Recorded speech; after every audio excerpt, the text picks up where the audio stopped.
नमस्कार, आप देख रहे हैं देवभूमि दिन भर। मैं हूं आपके साथ कीर्ति बिंदल। उत्तराखंड के बहुचर्चित स्टिंग मामले को लेकर के सोमवार को सीबीआई कोर्ट में सुनवाई हुई।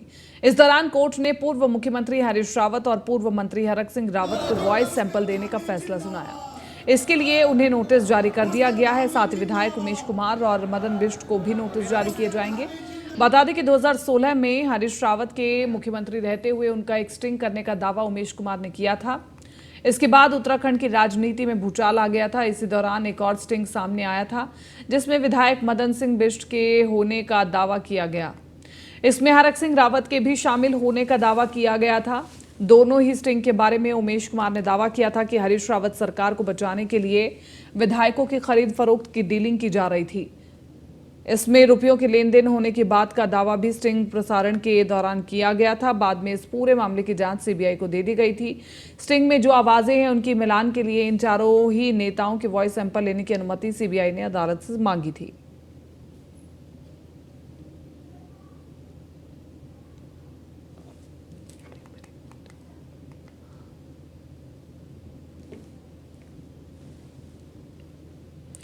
बीजेपी किसान मोर्चा ने किसान सम्मान एवं लाभकारी योजना कार्यक्रम का आयोजन किया, जिसमें मुख्य अतिथि के रूप में प्रदेश के मुख्यमंत्री पुष्कर सिंह धामी मौजूद रहे। कार्यक्रम के दौरान प्रदेश के अलग अलग जिलों से आए किसानों को सम्मानित किया गया। देहरादून के निरंजनपुर मंडी में आयोजित कार्यक्रम में हजारों की संख्या में किसान मौजूद रहे। कार्यक्रम के दौरान मुख्यमंत्री पुष्कर सिंह धामी ने कहा, प्रधानमंत्री नरेंद्र मोदी के विजन के चलते कृषि क्षेत्र में निरंतर विकास कार्य किए जा रहे हैं। और इस दौरान मुख्यमंत्री ने केंद्र और राज्य की लाभकारी योजनाओं की जानकारी किसानों को दी। कार्यक्रम में मेयर सुनील उनियाल, गामा विधायक खजाना दास और विनोद चमौली, सविता कपूर भी मौजूद रहे।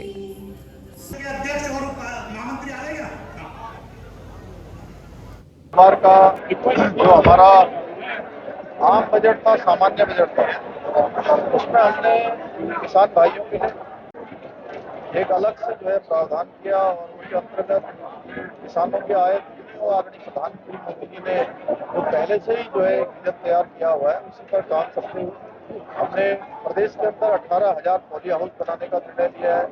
किसानों को और अधिक प्रोत्साहन हो हर क्षेत्र में, बागवानी के क्षेत्र में, सब्जी उत्पादन के क्षेत्र में, फल उत्पादन के क्षेत्र में, एप्पल मिशन के क्षेत्र में, और उसको लेकर लगातार हमने बजट में भी प्रावधान किया है। अन्य तरीके से भी हम जो है उसको प्रोत्साहित कर रहे हैं। इसके पीछे हेतु है कि हमारे यहाँ का जो प्राथमिक क्षेत्र है, कृषि का क्षेत्र, वो क्षेत्र तेजी से आगे बढ़े, और वो आगे बढ़ेगा तो निश्चित रूप से जहाँ किसानों की आय दुगनी होगी, किसानों को एक आजीविका की मजबूत होगी, आर्थिकी का आधार बनेगा। किसानों को प्रोत्साहित सम्मान देने का काम किया, उससे हमारी जो काम करने की जो इच्छा शक्ति है वो और ज्यादा बढ़ गई है। हमें बहुत अच्छा लगा कि यहाँ पे मुख्यमंत्री जी के हाथों हम सब किसानों का सम्मान हुआ। हमारा जो मनोबल है और बढ़ा है। और मुझे लगता है कि बहुत सारे जो युवा हैं जो नौकरी के लिए दर दर भटक रहे हैं, खेती एक अच्छा विकल्प है। वो सारे जो युवा हैं वो खेती को एक विकल्प के रूप में एक अच्छी खेती के लिए तैयार हो सकते हैं और कर सकते हैं। तो इस तरह के सम्मान, इस तरह के प्लेटफॉर्म पे जो एनर्जी मिलती है, और मुझे लगता है कि वो सभी लोगों को तक जाएगी। मंडी समिति वालों ने जो है ना, जो प्रोग्राम रखा था, हम आए, हमारे को पूजा जी ने जो है ना अवगत कराया कि आप लोग आइए, ऐसे रास्ते बड़े बिखरे खराब है आजकल बरसात में, हम ही आए, हमको सम्मानित किया। हमें इससे जो है ना काफी खुशी हुई, काफी हौसला बढ़ा, और यहाँ पर आने से जो है ना हमको मुख्यमंत्री जी ने। देहरादून सब रजिस्ट्रार कार्यालय में जमीनों के दस्तावेजों में छेड़छाड़ कर हुई धोखाधड़ी की जांच के लिए मुख्यमंत्री पुष्कर सिंह धामी ने एसआईटी गठित करने के आदेश दिए हैं। 3 सदस्य एसआईटी में प्रशासनिक सेवा, पुलिस विभाग और निबंधन विभाग से एक अधिकारी शामिल किए जाएंगे, ताकि इस मामले की गंभीरता से जांच कर आरोपियों को जेल भेजा जा सके। फर्जीवाड़ा सामने आने के बाद मुख्यमंत्री धामी ने शनिवार को दोनों सब रजिस्ट्रार कार्यालय का औचक निरीक्षण किया था। इस दौरान वहां कई अनियमितताएं पाई गई थी। समय समय पर लगातार इस प्रकार की शिकायतें आ रही थी कि कुछ हमारा जो रिकॉर्ड रूम है, रजिस्ट्री का रूम है, वहाँ पर छेड़छाड़ की गई है, और उसके लिए हमने एसआईटी का गठन कर दिया है। उस पर हम सख्त कार्रवाई करेंगे। किसी भी प्रकार से कोई हम कोताही भ्रष्टाचार को लेकर, कोई माफियागिरी को लेकर, इस प्रकार का जो तंत्र जो समाज के अंदर, हमारे प्रदेश के अंदर एक तरह से मैं कहूँ कि ऐसा माहौल बिगाड़ना, माहौल को बिगाड़ना चाहते हैं, शांति के लिए लोगों को परेशान करने वाली जो व्यवस्था है उसको हम ठीक करेंगे। उसके लिए इसीलिए 13 जुलाई को मालन नदी का पुल टूट जाने के बाद से विधानसभा अध्यक्ष रीतू खंडूरी कोटद्वार को भाबर से जोड़ने के लिए लगातार प्रयास कर रही है। पुल टूटने के तुरंत बाद से विधानसभा अध्यक्ष ने अधिकारियों को पुल मालन नदी पर ह्यूम पाइप से वैकल्पिक मार्ग बनाने के लिए निर्देशित किया था, जिसमें आज विधानसभा अध्यक्ष ने मौके पर पहुंचकर बन रहे वैकल्पिक मार्ग का स्थलीय निरीक्षण किया। इस दौरान विधानसभा अध्यक्ष रीतू खंडूरी ने बताया कि 21 दिनों के भीतर ह्यूम पाइप से बन रहा मार्ग बनकर तैयार हो जाएगा। का जो व्यवस्था बन रही है मालन पर, उसको देखने आ जाई हूँ। ये एक ह्यूम पाइप से बन रही है और एक हम अभी प्रयास कर रहे हैं कि जो हमारे बड़े ट्रकों के लिए आवागमन के लिए जो आवश्यक है, पर्टिकुलरली हमारे जो ग्रोथ सेंटर है सिगड्डी का, उसके लिए बहुत आवश्यक है। उसके लिए भी आज देखा जा रहा है कि किस तरह से ट्रक आर पार हो सकते हैं। और जो ये ह्यूम पाइप का है, इस पे काम शुरू हो गया है और लगता है 21 दिन के अंदर अंदर ये बन जाना चाहिए। और फिर जो दिक्कत कोटद्वार और भाबर के आवागमन में हो रही है वो ख़त्म होगा। तो कार्य काफ़ी तेज़ी से है और अच्छा कार्य कर रहे हैं। भाजपा नेताओं द्वारा अग्निवीर को लेकर के उठाए गए सवालों पर अब कांग्रेस ने भी पलटवार करना शुरू कर दिया है। कांग्रेस के पूर्व अध्यक्ष गणेश गोदियाल ने कहा कि बीजेपी हमेशा कांग्रेस पर युवाओं को बरगलाने का आरोप लगाती है, लेकिन बीजेपी कम से कम 4 उपलब्धि खूबियां तो गिना दे इस अग्निपथ योजना की।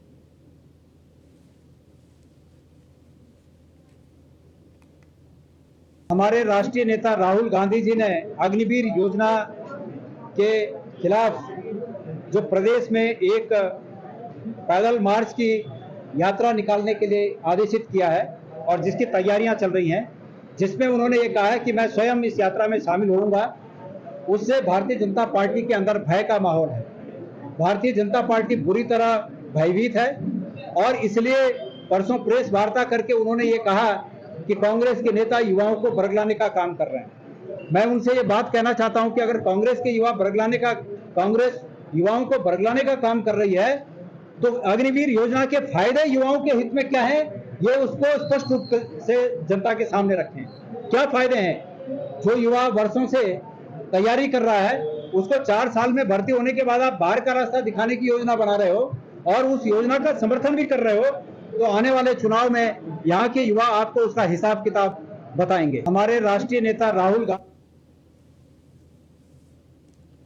उत्तराखंड राज्य आंदोलनकारी मंच के आह्वान पर मजबूत भू कानून और मूल निवास लागू कराने को लेकर के कई संस्था और संगठनों के साथ बैठक आहूत की गई। इस बैठक में मांग उठी कि पृथक उत्तराखंड बनाने का जो उद्देश्य था वो आज अधूरा लगता है। हमारी सारी भूमि लुटती चली गई। यदि मजबूत भू कानून होता तो हिमाचल की तरह हम अपनी कृषि, बागवानी, बुग्याल बुझाते तो निश्चित ही हमें पालन के साथ साथ प्रदेश की संस्कृति और रोजगार में मदद मिलती। बैठक में निर्णय लिया गया कि अगर राज्य सरकार जल्द ही सशक्त भू कानून नहीं लाती है तो फिर सड़कों पर उतरकर उसके लिए आंदोलन किया जाएगा।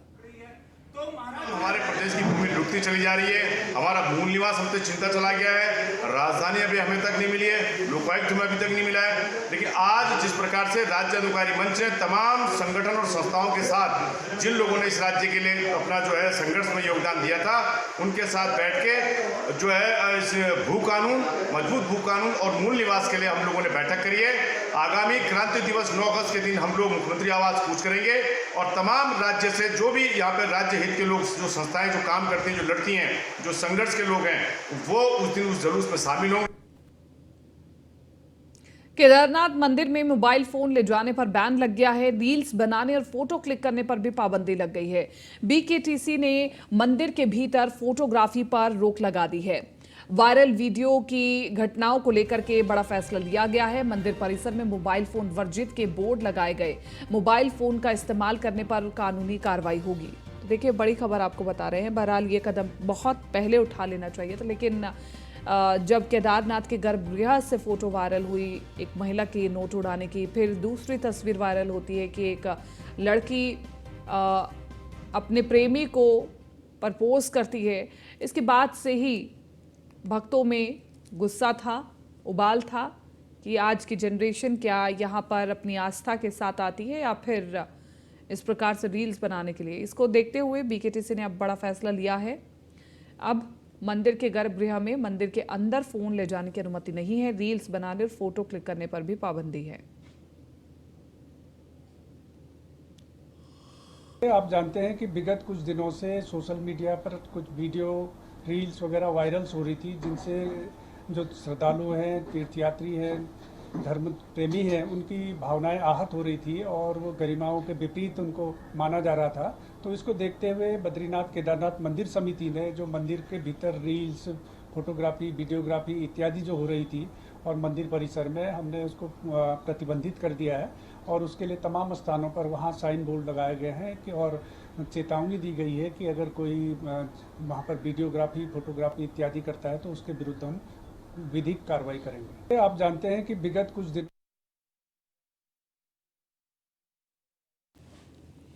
तो देखिए, रील्स बनाने और फोटो क्लिक करने पर अब पाबंदी लग गई है। अब आप मंदिर के गर्भगृह में फोन नहीं ले जा सकेंगे और बीकेटीसी ने बड़ा फैसला लिया है कि अगर जो भी मोबाइल अंदर लेकर के जाएगा गर्भगृह में, उसके ऊपर कानूनी कार्रवाई होगी। मोबाइल का इस्तेमाल करना भी पूर्ण रूप से मना है। और बहरहाल अब इस पर किस प्रकार से फॉलो अप लिया जाएगा, क्या भक्त इस कानून को, इस रूल को मान पाएंगे या नहीं, ये भी एक बड़ा सवाल है। वक्त एक छोटे से ब्रेक का, जल्द हाजिर होंगे।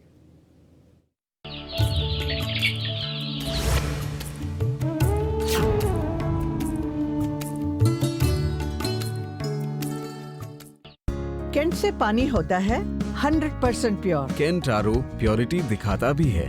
केंट देता है सबसे शुद्ध पानी। उत्तराखंड की जनता को सुविधाओं और सहूलियतों की सौगात देने की कड़ी में पुष्कर सिंह धामी सरकार की तरफ से परिवहन विभाग की 6 और सेवाओं को कर दिया गया है ऑनलाइन, ताकि लोग घर बैठे अब वो सभी काम कर पाएं जिनके लिए अब तक आरटीओ दफ्तर के चक्कर काटने पड़ते थे। Online tax. और ब्रेक के बाद रुक कर अगली खबर का। हरिद्वार से लोकसभा सांसद डॉक्टर रमेश पोखरियाल निशंक लक्सर पहुंचे, जहां उन्होंने पहले हरे कृष्णा मंदिर परिसर में बाढ़ प्रभावितों के लिए संचालित संयुक्त रसोई में भोजन व्यवस्था को देखा और फिर बाढ़ग्रस्त बाजार और क्षेत्र का दौरा कर नुकसान का जायजा लिया। खानपुर पहुंचे सांसद निशंक को किसानों ने बाढ़ से हुए नुकसान के बारे में भी बताया।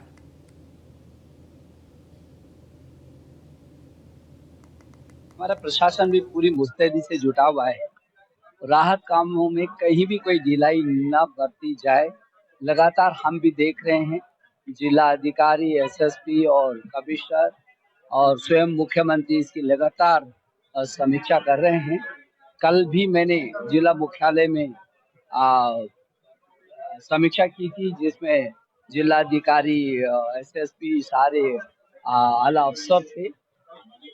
एक एक तहसील की समीक्षा की, पैसे की कोई कमी नहीं है। हमारा प्रशासन। सीएम पुष्कर सिंह धामी ने प्रदेशवासियों को लोक पर्व हरेला की बधाई दी। सीएम धामी ने कहा कि जितना हो सके ज्यादा से ज्यादा पेड़ हरेला पर लगाएं और पेड़ लगाकर देखभाल भी करें। तो उत्तराखंड में हरेला पर्व मनाया जा रहा है। हरेला पर्व में ज्यादा से ज्यादा पेड़ पौधे लगाने का लक्ष्य रखा गया है। हरेला पर्व की मैं सभी को बहुत शुभकामनाएं देता हूं और सभी हमारे सरकारी विभाग, सरकारी गैर सरकारी संगठन, हमारे राजनीतिक दल के लोग, सामाजिक संगठनों के लोग, अनेकों जो आज समाज सेवा के क्षेत्र में काम करने वाले लोग हैं, सभी लोग आकर पौधों का रोपण आज के दिन से करते हैं, हरेला के पर्व से लगातार करते हैं।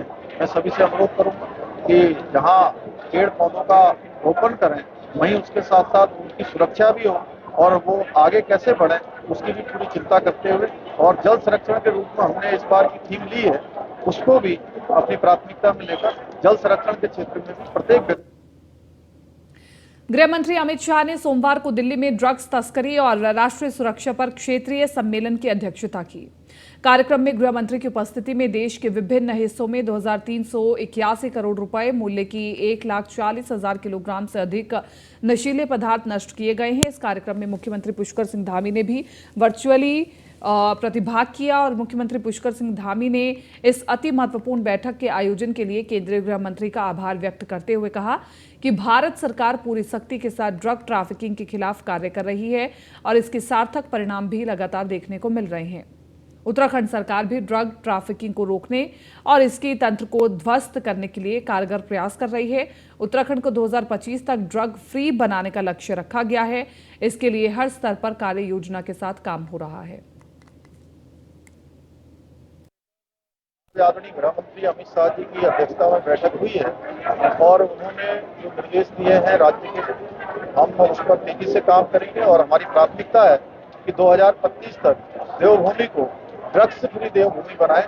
ड्रग्स के जो आदी हो चुके हैं उनको जो है काउंसलिंग के जरिए, अन्य माध्यमों के जरिए उनकी काउंसलिंग करें, उनके नशे की लत को छुड़ाएं और जो इसको बड़े जो गिरोह के रूप में इसकी जो सप्लाई चेन करने वाले लोग हैं उन पर कठोर कार्रवाई करें, उस चैन को तोड़ें और नशे से देवभूमि को नशे को।